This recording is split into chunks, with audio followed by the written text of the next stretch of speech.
A man buys milk at rupees 6 per liter and adds one third of water to it to sell the mixture at rupees 7.2 per liter. The gain percentage is.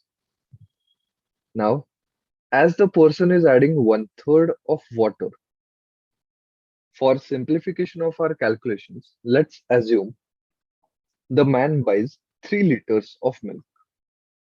Okay, so the expense for milk will be 6 per liter. So we are buying 3 liters, so it becomes 6 into 3, that is 18.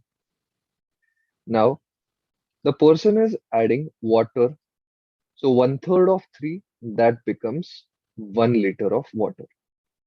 Now, as there is no mention of expense here for water, we assume the water price is 0.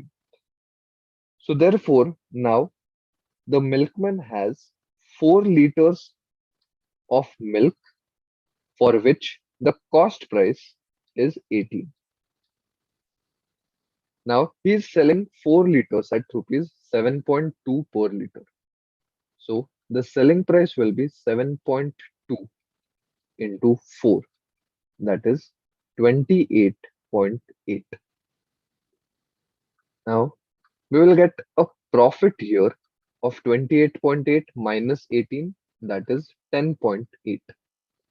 So we have to find out profit percentage. Profit percentage will be profit, that is 10.8 upon CP, that is 18 into 100. Solving this, we'll get the answer as 60 percentage.